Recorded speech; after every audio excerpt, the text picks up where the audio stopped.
Pelo sinal da Santa Cruz, livrai-nos Deus nosso Senhor dos nossos inimigos. Em nome do Pai, e do Filho e do Espírito Santo. Amém.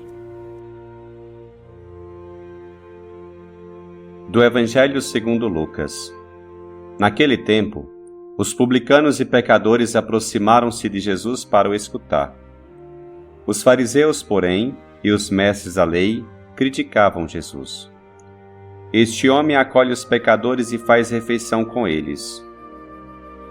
Então Jesus contou-lhes esta parábola. Um homem tinha 2 filhos. O filho mais novo disse ao pai: Pai, dá-me a parte da herança que me cabe. E o pai dividiu os bens entre eles. Poucos dias depois, o filho mais novo juntou o que era seu e partiu para um lugar distante. E ali esbanjou tudo numa vida desenfreada. Quando tinha gasto tudo o que possuía, houve uma grande fome naquela região, e ele começou a passar necessidade. Então foi pedir trabalho a um homem do lugar, que o mandou para seu campo cuidar dos porcos. O rapaz queria matar a fome com a comida que os porcos comiam, mas nem isto lhe davam. Então caiu em si e disse: Quantos empregados do meu pai têm pão com fartura, e eu aqui morrendo de fome? Vou-me embora, vou voltar para meu pai e dizer-lhe: Pai, pequei contra Deus e contra ti, já não mereço ser chamado teu filho. Trata-me como a um dos teus empregados. Então ele partiu e voltou para seu pai. Quando ainda estava longe, seu pai o avistou e sentiu compaixão. Correu-lhe ao encontro, abraçou-o e cobriu-o de beijos. O filho então lhe disse: Pai, pequei contra Deus e contra ti, já não mereço ser chamado teu filho. Mas o pai disse aos empregados: Trazei depressa a melhor túnica para vestir meu filho, e colocai um anel em seu dedo e sandálias nos pés. Trazei um novilho gordo e matai-o. Vamos fazer um banquete, porque esse meu filho estava morto e tornou a viver, estava perdido e foi encontrado. E começaram a festa. O filho mais velho estava no campo. Ao voltar, já perto de casa, ouviu música e barulho de dança. Então chamou um dos criados e perguntou o que estava acontecendo. O criado respondeu: É teu irmão que voltou. Teu pai matou o novilho gordo porque o recuperou com saúde. Mas ele ficou com raiva e não queria entrar. O pai, saindo, insistia com ele. Ele, porém, respondeu ao pai: Eu trabalho para ti há tantos anos, jamais desobedeci a qualquer ordem tua, e tu nunca me deste um cabrito para eu festejar com meus amigos. Quando chegou esse teu filho, que esbanjou teus bens com prostitutas, matas para ele o novilho cevado.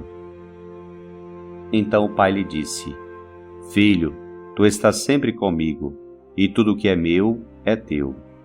Mas era preciso festejar e alegrar-nos, porque esse teu irmão estava morto e tornou a viver, estava perdido e foi encontrado.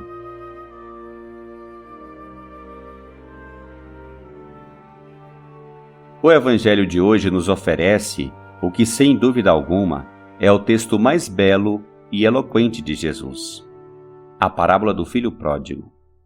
Uma passagem que se encontra no Evangelho de Lucas, que em seu capítulo 15 nos oferece 3 parábolas da misericórdia: a ovelha perdida, a moeda perdida, o filho perdido. Todas essas 3 parábolas têm algo em comum.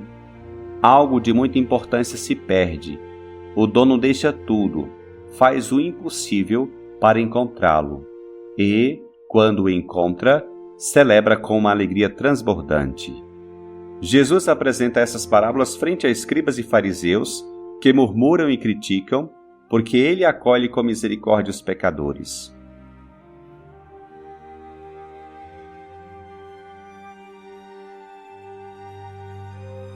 A propósito desse evangelho, gostaria de compartilhar contigo 3 reflexões.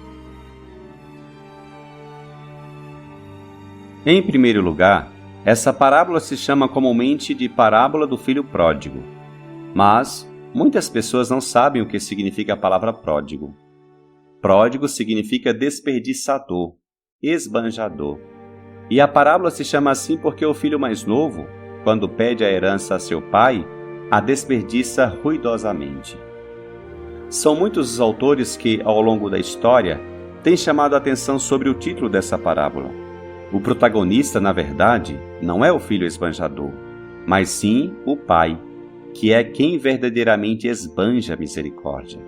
A parábola, portanto, precisa ser chamada não de filho pródigo, e sim de pai misericordioso.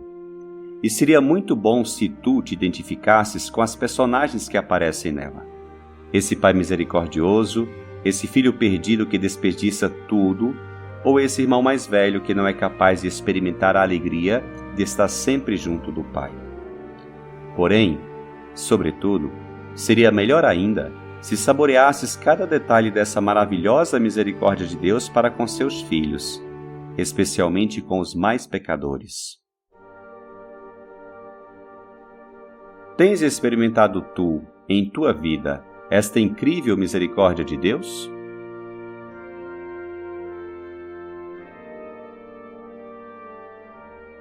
Em segundo lugar, quero fixar-me neste filho que se vai e na indigência em que ele voltou. Chama muita atenção que seja o filho mais novo, não o primogênito, que se atreve em vida a pedir a seu pai a parte da herança que lhe cabe. Se trata de um gesto feio, como quem diz, quero que morras, ou somente importa-me teus bens. Porém, este pai é tão bom que lhe dá a parte que lhe cabe. Que tipo de pai é esse tão generoso? Mas o filho estraga ainda mais a situação. Quando tem os bens, se vai para longe de casa. E vai pensando que em um país distante será muito mais feliz, longe do pai. Porém, quando gastou tudo, então começou a sofrer indigência. Essa é a essência do pecado.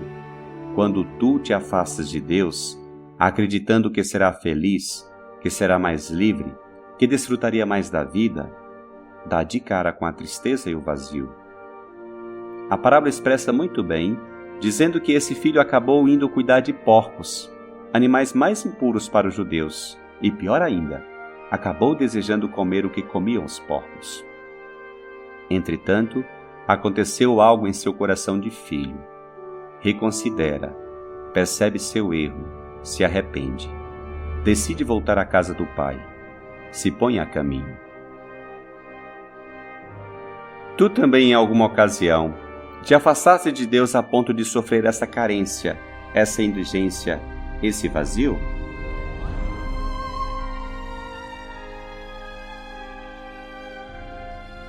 Em terceiro lugar, quero dirigir um olhar ao retorno desse filho que, arrependido, e depois de sofrer 1000 carências, decidiu voltar à casa do pai. Um detalhe muito bonito que assinala o evangelista. Quando ainda estava longe, seu pai o avistou e sentiu compaixão. Correu-lhe ao encontro, abraçou-o e cobriu-o de beijos. Quando ainda estava longe, seu pai o viu. Como é possível? Porque ele estava esperando. Quantas manhãs, quantas tardes, quantas noites, o pai esteve olhando ao horizonte esperando que seu filho voltasse. E, quando o vê aparecer, não fica parado com os braços cruzados, disposto a recriminá-lo, senão que começa a correr, abraça e cobre de beijos este filho que gastou toda a sua herança. O interessante é que o filho nem sequer teve tempo para expressar a frase completa que havia pensado em dizer. O texto dá a entender que, com esses abraços e beijos, o pai não deseja sequer desculpas. O importante agora é que ele está recuperado. Esse pai não o condena. Ele diz: trazei depressa a melhor túnica. É o sinal da dignidade. Deixe a nossa veste manchada. Estar com Deus faz com que tenhamos uma veste limpa, uma veste de filho, de filhos com dignidade. O pai disse também: colocai um anel no seu dedo. É o anel da aliança. Deus quer estabelecer a aliança de amor. Deus te reconcilia com Ele, te perdoa. Disse ainda o pai: põe as sandálias nos pés. Deus não quer que firas os pés com as pedras do caminho. O pecado te deixa descalço, mas Deus te oferece sandálias. Se esses beijos, abraços, esta túnica, este anel são de uma generosidade, de uma bondade e de um amor abundante, ainda tem um detalhe impressionante.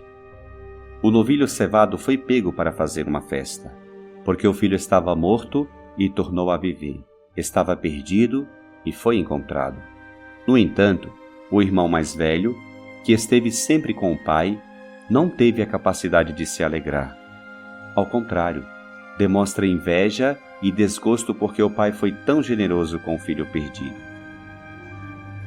Tens sentido tu, alguma vez, os abraços e beijos de Deus Pai quando voltaste a Ele? Te alegras que Deus acolhe seus filhos perdidos?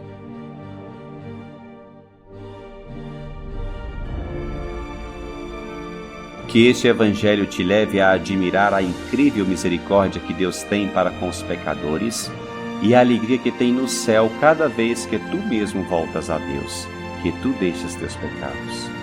Pare de imaginar que longe de Deus serás mais feliz.